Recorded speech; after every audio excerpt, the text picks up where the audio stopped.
Hello, welcome to R&R, where bad media from the past needs a beating.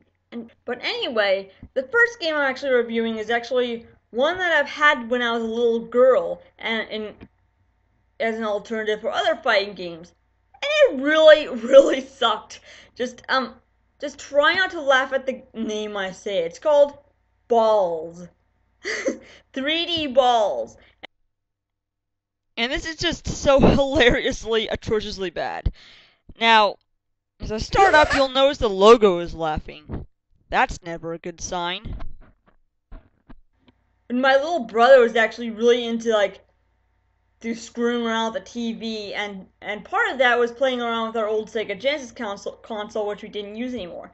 And part of the games he just laid there to experiment with was Ballz, 3D Ballz.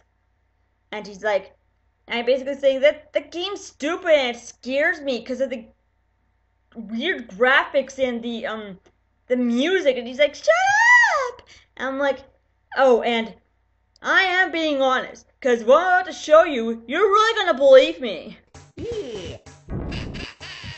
Okay, so you first guessed off. The characters are all made up of balls, which are basically flat three-dimensional spheres. Apparently, and I wouldn't really go into much detail of the characters though, because they're just generic stereotypes with just generic names that are just so forgettable. And they do one of the weirdest moves ever, along with the worst sound effects you'll ever see in a fighting game.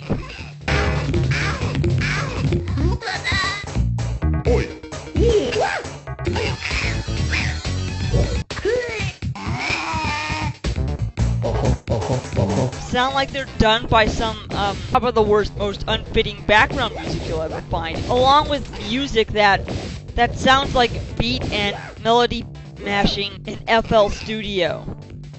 I know because I use that program quite a bit often, which is all played in the Sega Genesis, which is not really known for its good music compared to the Super Nintendo. However, the controls are, suffice to say, they don't work very well, that is. But I'm actually, which is basically the same monotonous, repetitive movements, like movements involving a button masher. But screw that, I'm actually more concerned of what's going on in the background and the kind of images and signs that are going up on monitors, like lick the mat, smell the mat, and kiss the canvas? Kiss the canvas? What does that have to do with anything?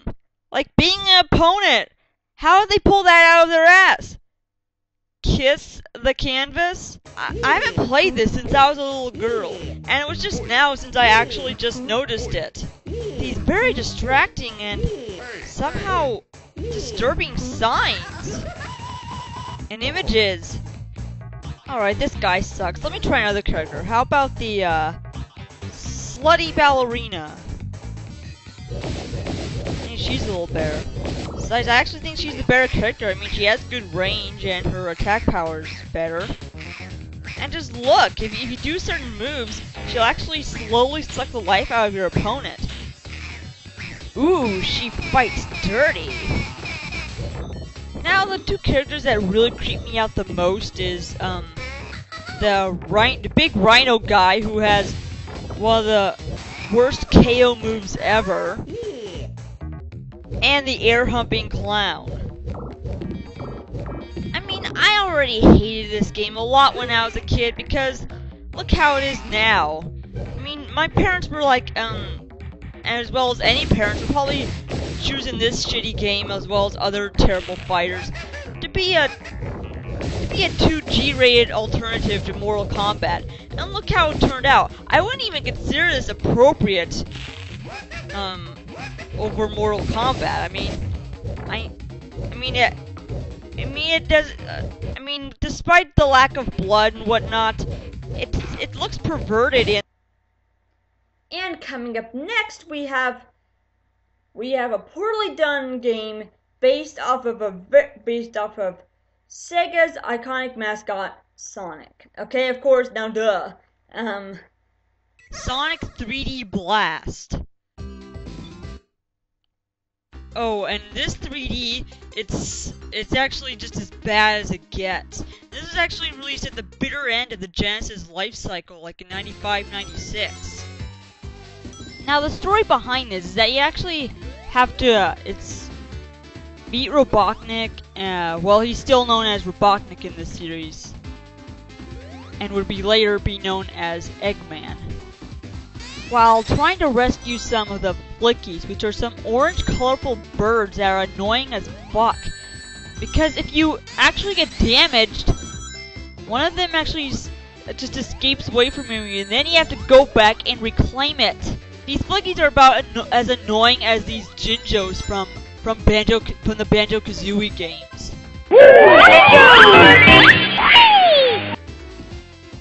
So it plays a lot like a traditional Sonic game with some terrible, sickening 3D effects. I mean, the camera just moves so fast that it's just gonna get you like really nauseated really quick. I mean, it's almost like a precursor to that horrendous Sonic game, Sonic 06. You know, the one with awful broken controls and this romance he has between a human princess.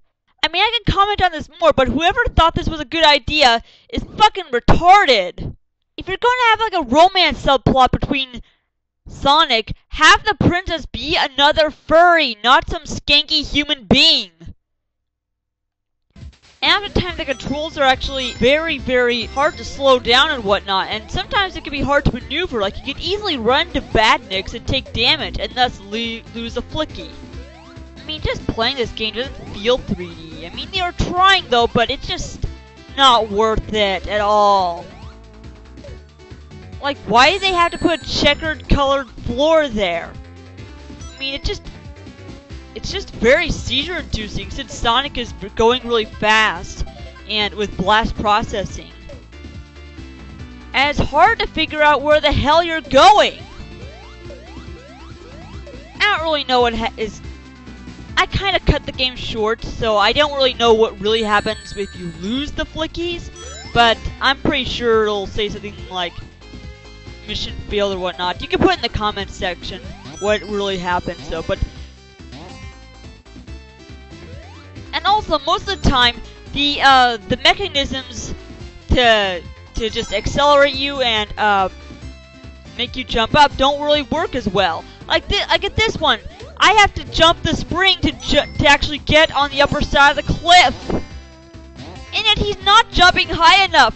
I am actually jumping I am stuck in one area and my only hope is to spring up, and yet I can't jump as high. Why did the cliff have to be this high? What were the game designers thinking? And yet if I run around more and more, I just get more irritated. And this, along with this checkered colored floor and whatnot, it's just playing with your eyes. It's almost like if I eaten a magic mushroom and just started playing this game, this is what it would look like. I mean, seriously, playing this version of Sonic is like playing the popular original three Sonic games, which were the standard size scroller with blast processing, while eating shrooms. And I'll show you why.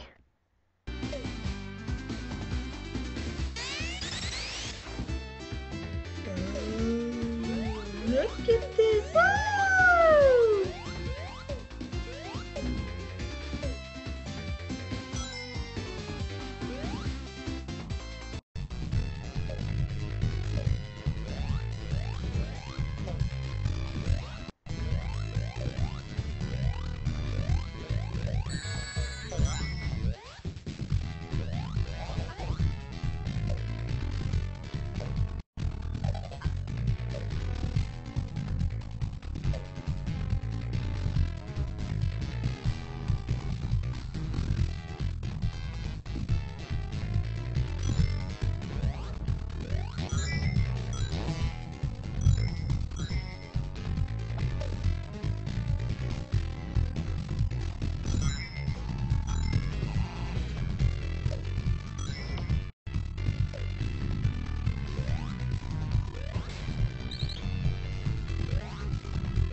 that's all I could take. Now, however, Sega CD were basically capable of playing like movie games, like interactive video games, which actually had horrible FMVs, which were more like interactive movies. Now, speaking of movies, this is probably where the stupid 3D crap actually fell. And lo and behold,